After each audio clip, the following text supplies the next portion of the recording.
It's been 2 years since me and my husband left Singapore to return to the UK, and to this day I still get asked the same question: what are the pros and cons of living in Singapore? And the truth is, my story didn't start in Singapore.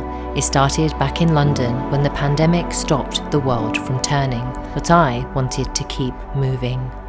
I will never forget the moment we landed. We're here! It was the warmest welcome I had ever received. I was eager to understand this tiny city-state of 6 million people, all the good, the bad, and all that lies between its city lights. Oh, it looks so good. This is a controversial statement. Please don't send me hate comments. But this Luxor, I think, is way better than the old Chankies in Singapore. No matter what you've heard about Singapore, there is absolutely no doubt that Singapore had one of the best responses to the COVID-19 pandemic, especially compared to the UK. And it was the main reason why we moved to Singapore in the first place. Look at it, it's huge. But Singapore is more than just its pandemic protocol. From slums abandoned by the British to a thriving young nation, Singapore's story feels like a modern miracle. But there's always more behind the glitter that shines.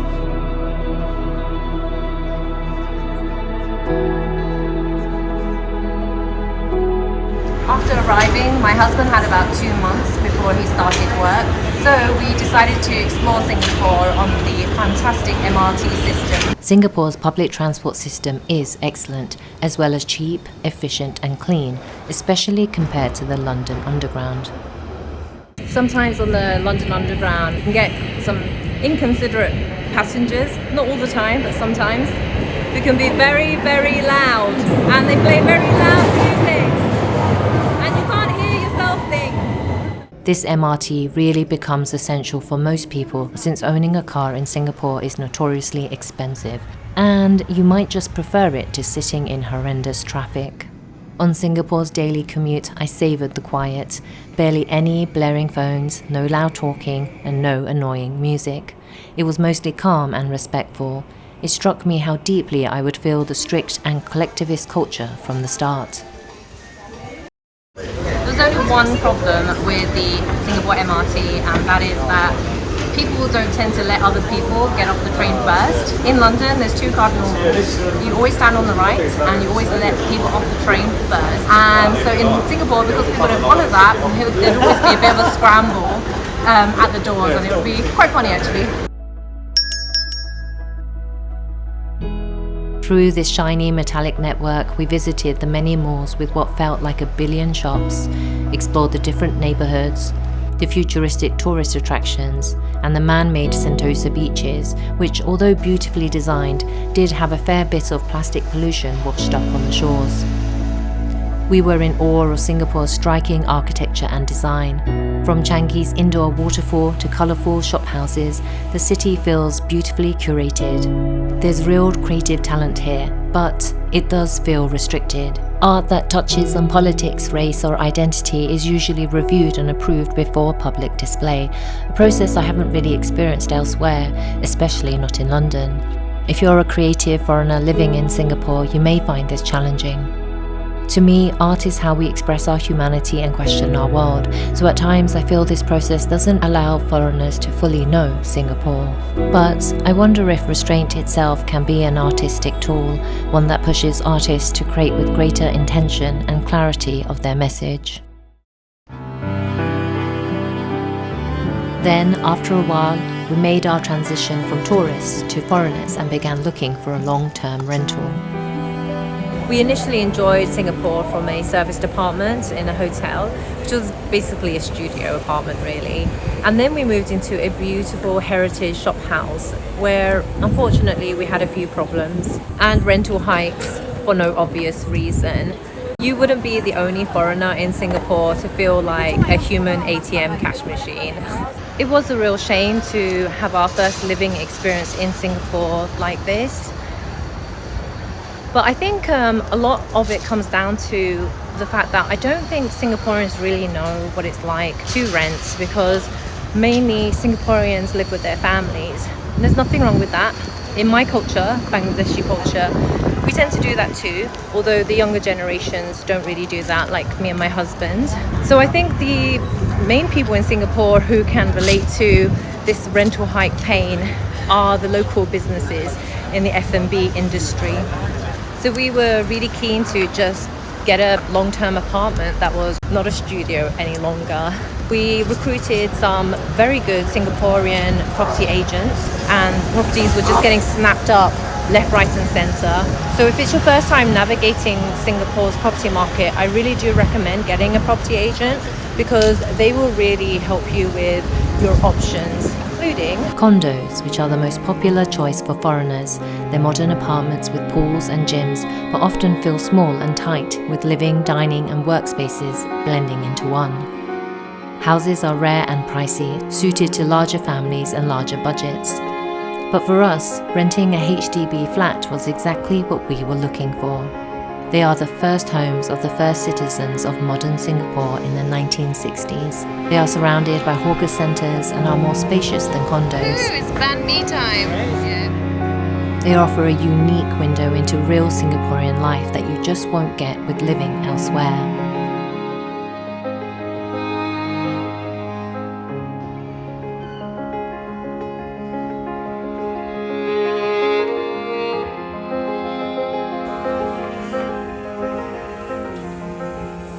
So one of the interesting things that we experienced was when we went to see a HDB that was absolutely lovely, and it was one that we were really interested in. But while we were there, we found out that the Singaporean family who owned it were actually leaving it to move into a smaller, much smaller condo. And we learned from the property agent that this is actually quite common in Singapore, and it's what a lot of people aspire to. And the main reason is because it's part of the Singaporean dream and fulfills some of the 5 C's. Cash, car, credit card, condo and country club. The last one always makes me laugh. But together, they symbolise spending power and decadence, the Singaporean signals of having made it in life. But there's also kiasu, the Hokkien meaning for the fear of losing out, that runs deep in Singapore too, which I think might be easy to get swept up in if you've lived in Singapore for a long time. The other issue is that rental racism does unfortunately exist in Singapore's private property market. So there will be some landlords, not all though, who will have preferences for some nationalities and races over others. I'll admit that I'm quite disappointed that this does happen in Singapore.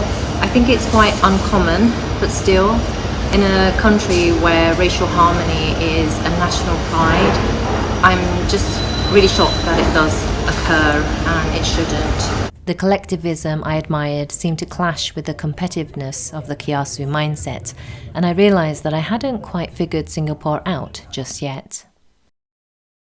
Aside from the higher rents, I do think Singapore can be affordable, especially if you're careful about your food spending and eating out. And in particular, hawker centres are probably your cheapest and tastiest bet.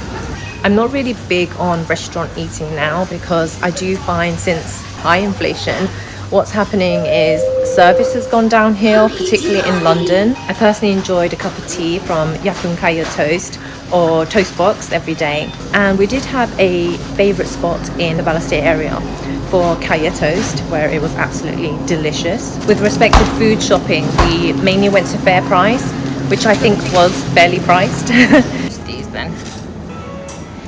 We are fancying kimchi.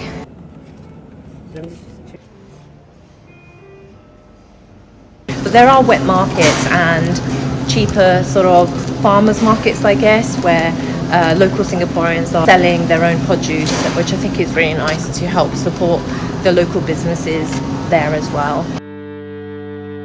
In a tiny country with no natural resources and 3.6 million citizens, people are absolutely everything. I was fascinated that such a small number of people could be so diverse and multi-faith. People who are quietly kind, sometimes reserved, but generous and honest. But Singapore is not just its local citizens.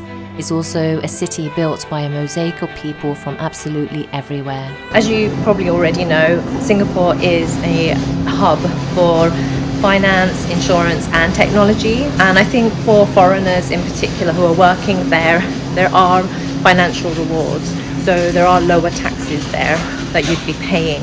The only thing I'd recommend is that you check if the numbers make sense for you, especially with these higher rents. And also it's good to know that you probably won't have a pension scheme, so you wouldn't have an employee and employer contributions being made. So after you set that aside, if that's what you want to do, you can check what the numbers are and see if that makes sense for you before you make this huge move. But there are many perks still for foreigners and locals alike. Singapore is also a great base to travel to the rest of Southeast Asia from, including road trips to Malaysia.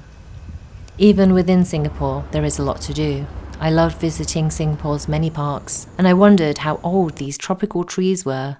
They made me think what Singapore might have been like before human development, but the hum of traffic and construction was never far, always snapping me back to the present. It's important to remember that working in Singapore can be rewarding, but it comes with pressure. The work culture is often top-down, can sometimes be demanding and stressful, with shorter holidays than the UK's standard 25 days. Unfortunately, there can be some downsides, and the main ones are that if you did lose your job, you'd only have about 30 days to find another one, or you'd have to leave the country. And I think that can be quite stressful if you spent many years in Singapore contributing and only to really realize that you don't really belong there. If you also have a family and school-aged children, you'll also have to pretty likely have to pay for their education there. Some employers do subsidize the tuition fees, but you'd have to check that with your employer. One thing I can tell you, especially after using the medical and dental healthcare system in Singapore, is very good. I had a really good GP and I really love my dentist. Thing is, you have to make sure you have adequate medical and dental insurance because it can get expensive. So just double check that it's adequate for you and it covers your needs.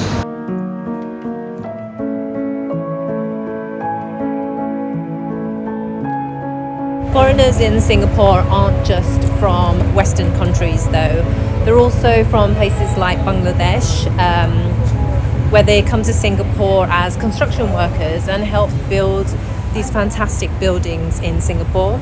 And then you also get helpers who offer domestic and family duties in Singaporean families and some expat homes.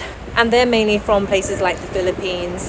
Helpers provide a critical role in helping Singaporeans and just generally the families they work for keep up with the fast pace of the Singaporean lifestyle.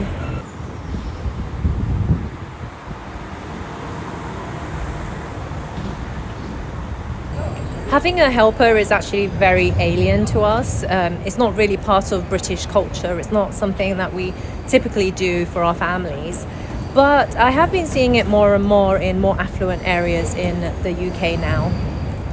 I wanted to emphasize here that construction workers and helpers make a significant contribution to Singapore, but because they are on a different work permit to other foreigners, they don't have the privilege to bring their families over with them while others can.